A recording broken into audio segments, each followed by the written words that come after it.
మనమందరము ఈ విధంగా ప్రభు సన్నిధిని చేరటం ఎంతో ఆశీర్వాదం. ఈరోజు ప్రత్యేకంగా దేవుడు నమ్మినటువంటి ప్రజలను గురించి మనం తెలుసుకోబోతూ ఉన్నాం. అనేకమైన సంక్లిష్టమైనటువంటి సమయాలలో మనం దేవుని విశ్వసించినటువంటి వారంగా ఉన్నాం. కానీ దేవుడు మనల్ని విశ్వసిస్తున్నాడా లేదా అనేటువంటి ప్రశ్న మన జీవితాలలో మన విశ్వాసాలని, మన విశ్వాసపు స్థితిగతులను తెలియచేసేదిగా ఉంది.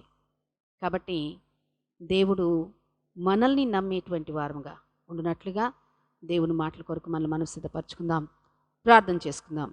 సర్వశక్తి మికిలి కనికరం గల తండ్రి యేసయ్యా, నీ బంగారు పాదాలు స్తోత్రాలు స్తోత్రాలు స్తుతులు వందనాలు నాయన. నా ప్రభు, నీ మాటల కొరకు మేము ఎదురు చూస్తున్నాం. నీ సన్నిధిని మేము చేరి ఉన్నాం. మీ స్వరము వినుటకు నా తండ్రి ప్రభా, నీ సన్నిధి చేరి ఉండగా నా తండ్రి మేమందరము నా తండ్రి జాగరూకత కలిగినటువంటి వారమైన తండ్రి ప్రభా, ఆ శ్రేష్టమైన మాటల చేత నింపబట్టకు మీరు మాకు సహాయం దయచేయండి. నా తండ్రి, మాకు కలిగినటువంటి శ్రమలలో, ఇబ్బందులలో, ఉపద్రవాలలో నా ప్రభా నాయన, నీవు మమ్ములను నమ్మేటువంటి విశ్వాసం మేము కలిగి ఉండటానికి మీరు మాకు సహాయం దయచేయండి. అటువంటి విశ్వాసంలో మీరు మమ్మల్ని బలపరచండి. నీ కృపలో వాడుకొనండి. నీకు మహిమకరంగా నిలవబెట్టుకునండి. నీ వాక్యం కొరకు నా ప్రభా మేము ఎదురు చూస్తూ ఉండగా నా తండ్రి, ఆ శ్రేష్టమైన మాటలు మా జీవితాలలో గొప్ప కార్యాలు జరిగించినట్లుగా దీవించి ఆశీర్వదించి నీ కృపలో బలపరచమని యేసయ్య పరిశుద్ధ నామంలో ప్రార్థించుచున్నాము తండ్రి. ఆమేన్. Praise the lord. దేవుని పరిశుద్ధ నామమునకు మహిమ కలుగునుగాక. ప్రియ సహోదరి సహోదరులరా, ఈ ఉదయకాల సమయంలో మరొకసారి మనమందరం కలిసి ఈ రీతిగా దేవుని వాక్యాన్ని ధ్యానించే కృప, ఇది గొప్ప భాగ్యము దేవుడు మనకిచ్చిన విధానాన్ని బట్టి దేవునికి ఎంతైనా వందనస్తులమై ఉన్నాం. బలహీనతలలో, చింతలో నీవు ఆరాధించే దేవుడు, నీవు నమ్ముకున్న దేవుడు నిన్ను బలపరచువాడు అని, పవర్ ఇన్ ఫ్రస్ట్రేషన్, ఈ అంశాన్ని గత వారం మనం చూసాం కదా. చాలామంది బిడ్డలు ఎంతో ప్రోత్సాహకరంగా ఉన్నట్లే చెబుతున్నారు. మంచిది. ఈ ఉదయకాల సమయంలో మరొక అద్భుతమైన తలంపుతో మీ ముందు ఉండాలని ఆశపడుతూ ఉన్నాను. లోకంలో దేవుణ్ణి నమ్ముకునేవారు చాలామంది ఉన్నారు. రకరకాల కారణాలు, రోగాల చేత కొంతమంది, ఆర్థిక ఇబ్బందుల వలన కొంతమంది, లేక వారికి ఉన్న ఆశయాలు నెరవేర్చుకోవటం కొరకు కొంతమంది, భవిష్యత్తు విషయమై దేవుని చూస్తూ కొంతమంది, ఇలా రకరకాలుగా దేవుని నమ్మేవారు ఉన్నారు కదా. మనం చూస్తాం పరీక్షలప్పుడు తల్లిదండ్రులు బిడ్డల కొరకు, అలాగే బిడ్డలు కూడా తమ పరీక్షలలో మంచి జయాన్ని పొందుకోవాలి అని దేవుణ్ణి నమ్ముకుంటూ ఉంటారు. ఇంకా విచిత్రం ఏంటంటే, కొంతమంది బాప్తిస్మం సహా దేవుడు నాకు ఈ కార్యం చేస్తే నేను బాప్తిస్మం తీసుకుంటాను, దేవుణ్ణి నమ్ముకుంటాను అని చెప్పేవారు లోకంలో లేకపోలేదు. సరే, కారణం ఏదైనా ప్రజలు దేవుణ్ణి నమ్ముకుంటున్నారు, మంచిది. దైవ గ్రంథంలో ఒక అద్భుతమైన విషయం మనం చూస్తాం. 101వ కీర్తన 6వ వచనంలో, నా యొద్ద నివసించున్నట్లు దేశములో నమ్మకస్తులైన వారిని నేను కనిపెట్టుచున్నాను. నిర్దోష మార్గమందు నడుచువారు నాకు పరిచారకులగుదురు. హల్లెలూయా! ఎంత చక్కని మాట అండి. దేశములో నమ్మకమైన వారి కొరకు దేవుడు కనిపెడుతూ ఉన్నాడు. నీవు నేను దేవుణ్ణి నమ్ముకొని ఉండొచ్చు, but at an outset I want to say this: does God believes in you? దేవుడు నీ యందు నమ్మిక కలిగి ఉంటున్నాడా? గొప్ప విషయం కదా. లోకంలో కోటాను కోట్ల మంది దేవుణ్ణి నమ్ముకుంటున్నారు, కానీ దేవుని చేత నమ్మకమైన వారు అని చెప్పబడిన వారు భూమి మీద బహు కొద్ది మంది ఉన్నారు.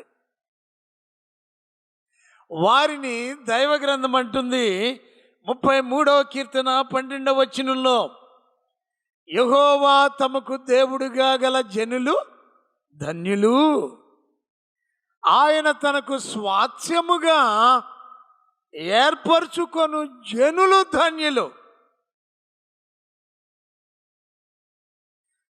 You and I should become the properties of God. దేవుని సొత్తుగా, ఆయన స్వాస్థ్యముగా మార్చబడితేనట వారు మరెంతో ధన్యులు. ప్రియా దేవుని బిళ్ళరా, మీకు ఇప్పటికీ అర్థమై ఉంటుంది ఈ ఉదయకాలపు సందేశము. దేవుడు నమ్మిన నమ్మకస్తులు. దేవుని నమ్ముకున్న వారు బోల్డ్ మంది ఉన్నారు, కానీ దేవుడు నమ్మిన నమ్మకస్తులు బహు కొద్ది మంది ఉన్నారు. ఆ కొద్ది మందిలో నీవు నేను ఉన్నామా? నీవు నేను మన ఆత్మీయ స్థితిలో దేవునిని నమ్ముకున్న స్థితి నుండి దేవుడు నమ్మే స్థితికి మన జీవితాలు ఎదగాలి. హల్లెలూయా. అప్పుడు గొప్ప కార్యాలు మనము చూడగలుగుతాం. దేవుడు ఎవరినైనా గొప్పవారినిగా చేయాలి అన్న ఆలోచన కలిగింది అనంటే, గొప్పవారిగా చేయబడటానికి ముందు విరగొట్టబడటం, ముక్కలు చేయబడటం వారి జీవితంలో జరుగుతుంది. అలాగే మరొక అద్భుతమైన మాట ఇదే భక్తుడు అంటాడు, the lord gets his best soldiers out of the highlands of affliction. శ్రమలలో నుండి, శోధనలలో నుండి, ఇబ్బందుల కొలిమిలో నుండి దేవుడు తన కొరకు నిలువబడే గొప్ప సైనికులను ఏర్పాటు చేసుకుంటున్నాడట. హల్లెలూయా. అబ్బా, ఎంత అద్భుతమండి, ఎంత అద్భుతం. ఈ విషయాలు తలొస్తూ ఉన్నప్పుడు దైవ గ్రంథంలో కొంతమంది వ్యక్తులు మన జ్ఞాపకానికి వస్తూ ఉంటారు. యోబు అనే ఒక వ్యక్తి ఉన్నాడు, మనకందరికీ తెలుసు. దేవుని చేతిలో ఒక చిన్న పరికరముగా, ఏ పీస్ ఆఫ్ వర్క్ అని యోబుకు అర్థము. ఏ పీస్ ఆఫ్ వర్క్, దేవుని చేత చేయబడిన ఒక పనిముట్టు. యోబు గ్రంథం 1వ అధ్యాయము అలాగే 3వ అధ్యాయము మనం గమనించినప్పుడు ఈ విషయాలు గమనిస్తున్నాం, చూస్తూ ఉన్నాం. సాతానుడు యోబును ఎన్ని కోణాలలో శోధించినా యోబు దేవుని యందు నమ్మికను విడిచిపెట్టడు అని దేవుడు నమ్మాడు. ఆమేన్. యోబు దేవుని నమ్మటం గొప్ప కాదండి, సాక్షాత్తు దేవుడు, దేవాది దేవుడు యోబును నమ్ముతూ ఉన్నాడు. ప్రియా దేవుని వెళ్ళరా, దేవుడు అక్కడ ఒక సవాల్ చేస్తాడు. ఒక చక్కని సాక్ష్యం యోబుని గురించి చెబుతూ 1వ అధ్యాయము 8వ వచనంలో దేవుడు అంటున్నాడు, అందుకు యెహోవా, నీవు నా సేవకుడైన యోబు సంగతి ఆలోచించావా?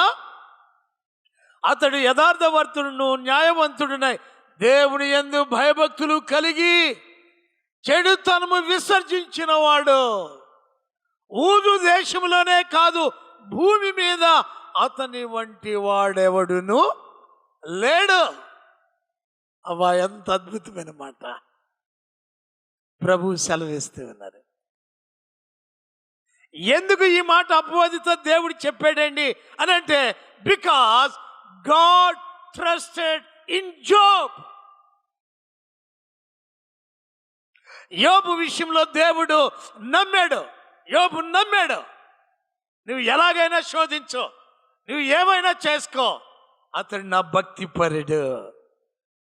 అందుకనే యోబు జీవితంలో అద్భుతాలు మనం చూస్తాం. Can God believe in you? Do you have that experience?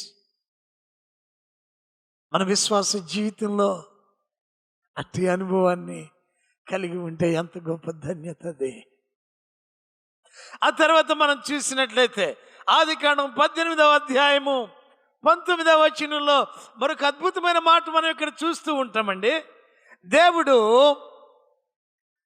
తన స్నేహితుడైన అబ్రహామును గురించి తెలియచేస్తూ, దేవుని వాగ్దానాలు ఇంకా అబ్రహాం జీవితంలో నెరవేరలేదు, అతనికి సంతానం ఇవ్వబడలేదు.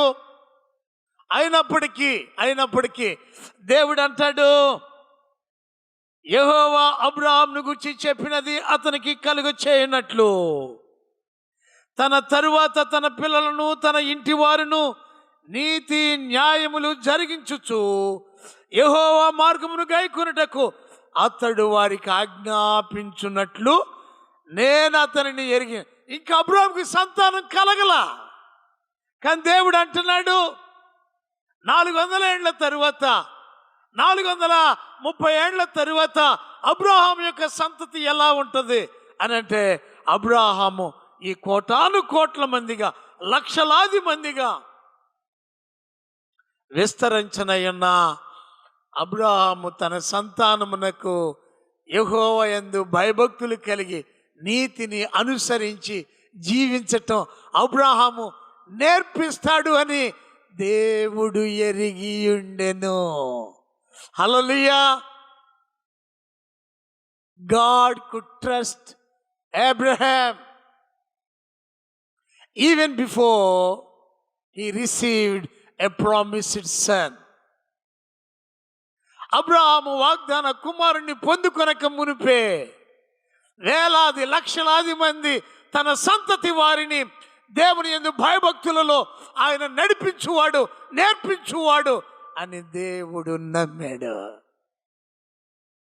ప్రియా దేవుని బిడ్డలారా, నీవు నీ కుటుంబంలో దేవుడు నిన్ను ప్రేమించి నీకు ఇచ్చిన 2, 3 లేక 4 బిడ్డలకు ప్రభుని గూర్చి నీవు నేర్పించే తల్లివని, నీవు నేర్పించే తండ్రివని, వారిని దేవుని యందు భయభక్తులలో పెంచే వ్యక్తిగా ఉంటావు అని దేవుడు నిన్ను నమ్ముతూ ఉన్నాడా? నన్ను నమ్ముతున్నాడా? ఇది మనం ఆలోచించాలి. ఆ రీతిగా దేవుడు నిన్ను నన్ను నమ్మినట్లయితే you become a friend of God. దేవుని స్నేహితులం అవుతాం. ఎంత ఆనందం, ఎంత అద్భుతం అది. ఇంకా దైవ గ్రంథంలో మనం చూస్తాం, నిర్గమకాండం 40:16 వచనంలో దైవజనుడైన మోషేను గురించి దేవుడు అంటూ ఉన్నాడు, తాను ఆజ్ఞాపించిన ప్రకారము మోషే సమస్తమును చేయువాడు. అబ్బా, అంతకుముందైతే మోషే ఉద్రేకపరుడు అని దేవుడు చూశాడు, తొందరపాటు కలిగిన వాడు అని దేవుడు చూశాడు. కానీ ఇప్పుడైతే దేవుడు మోషేని నమ్మాడు. దేవుడు నమ్మిన తరువాతే మోషేకు పనిని అప్పగించాడు. హల్లెలూయా. ప్రియ దేవుని బిడ్డలారా, నీకు నాకు దేవుడు ఏదైనా పని అప్పగించాలి అని అంటే, దేవుడు నాకు పని ఇస్తే నేను నమ్మకంగా చేస్తానండి. No no no. దేవుడు నిన్ను నమ్మితే నీకు పనిని అప్పగిస్తాడు. ముందు ఆయనకు నమ్మకంగా మారాలి. యోబు దేవునికి నమ్మకస్తునిగా మారాడు. దేవుడు నమ్మాడు యోబును. అబ్రహామును దేవుడు నమ్మాడు. మోషేను దేవుడు నమ్మాడు.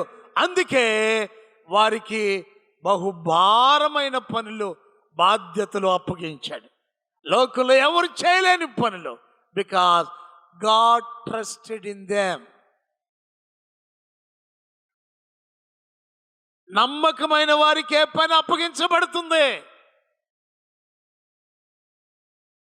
తలాంతులు ఉంటే కాదండి, నైపుణ్యతలు ఉంటే కాదు. టాలెంట్స్ ఉండటం మంచిదే, నైపుణ్యతలు కలిగి ఉండటం, స్కిల్స్ కలిగి ఉండటం మంచిదే. But that doesn't mean your skill can please God. No no no no. నీ యొక్క నైపుణ్యతల చేత దేవుణ్ణి నేను సంతోష పెట్టగలను అనుకుంటే పొరపాటు. ముందు దేవుణ్ణి నిన్ను నమ్మాలి. దేవునికి నమ్మకమైన వ్యక్తిగా నేను ఉండాలి. అప్పుడు తప్పకుండా దేవుడు మన తలాంతులను వాడుకుంటాడు. దేవునికి కావలసిన తలాంతులు కాదండి, నువ్వు కావాలి, నేను కావాలి, ఆయన చెప్పినట్లు చేసేవాళ్ళు కావాలి. ఏ స్కిల్స్ లేకపోయినా, ఏ టాలెంట్స్ లేకపోయినా ఆయన నమ్మినప్పుడు ఏ పనికైతే నన్ను పురమాయిస్తున్నాడో ఆ పని చేయటానికి తగిన సామర్థ్యాన్ని దేవుడు ఇస్తాడు. హల్లెలూయా! ఎంత గొప్ప దేవుడు. ప్రియులారా, మోషే విషయంలో మనం అదే చూస్తూ ఉన్నాం. మోషే తలాంతులను బట్టి దేవుడు నమ్మలేదు, దేవుడు నమ్మబట్టి గొప్ప తలాంతులతో మోషే నింపుతూ ఉన్నాడు. ఆ రీతిగా మన ఆత్మీయ జీవితంలో మార్పు చెందిన వారంగా ఉందామా?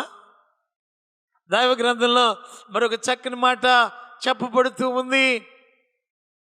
హెబ్రీయులకు రాసిన పత్రిక 3వ అధ్యాయము 6వ వచనంలో, అయితే క్రీస్తు కుమారుడై ఉండి ఆయన ఇంటి మీద నమ్మకముగా ఉన్నాడు.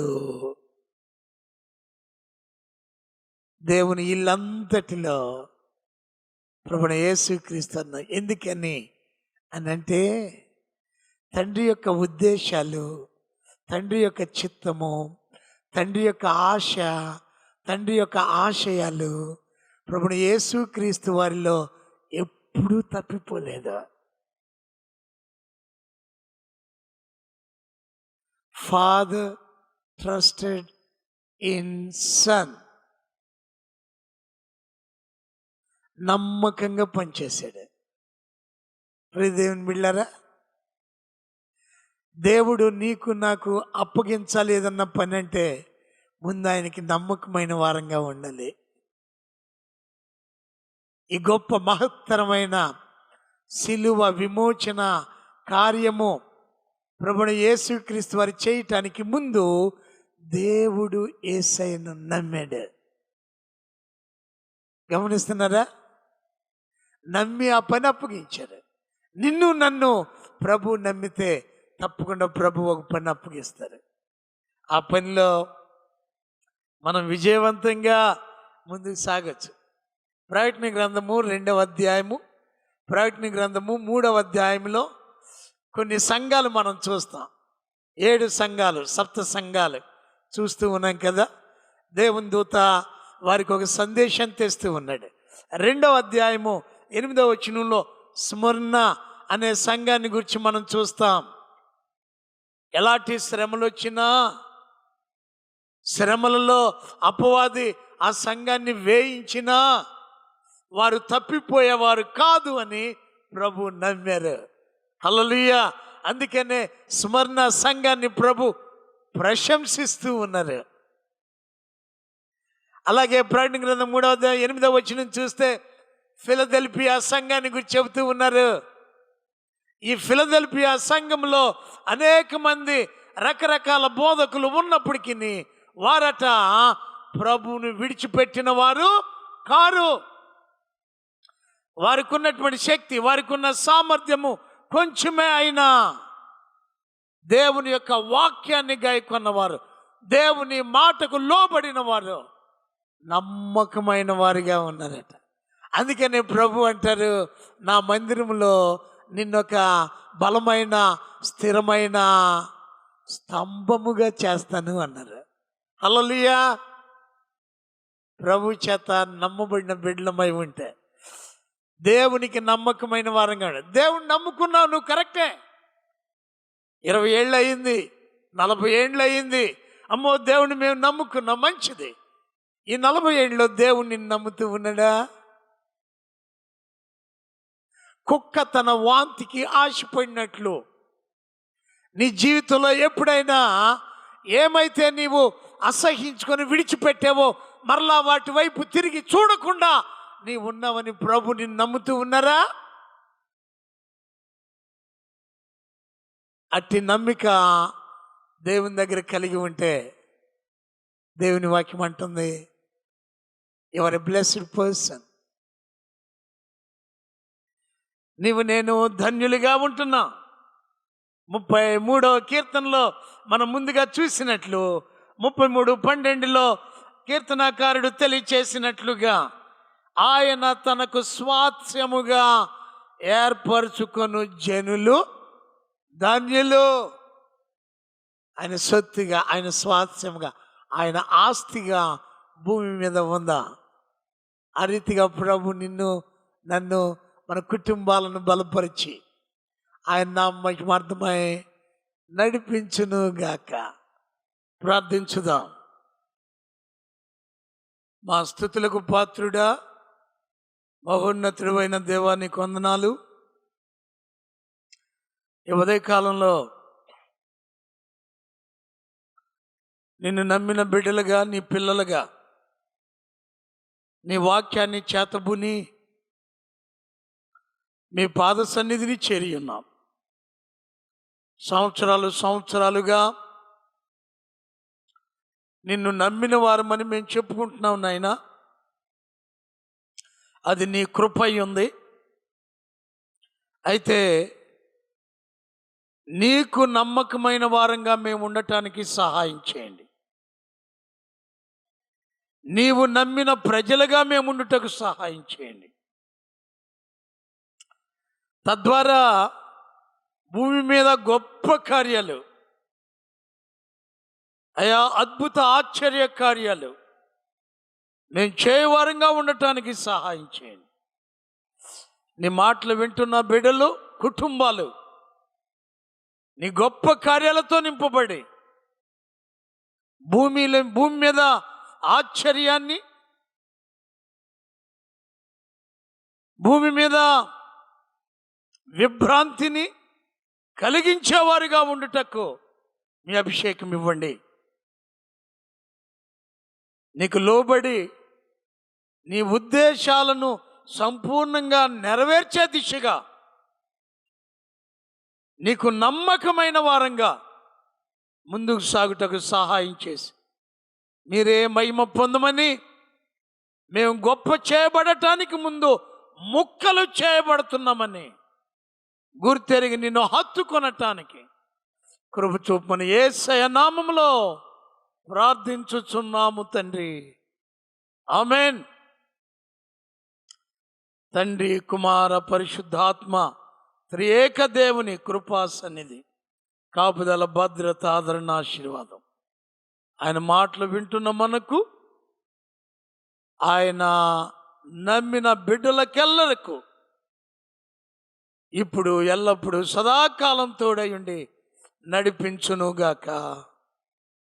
ఆమేన్.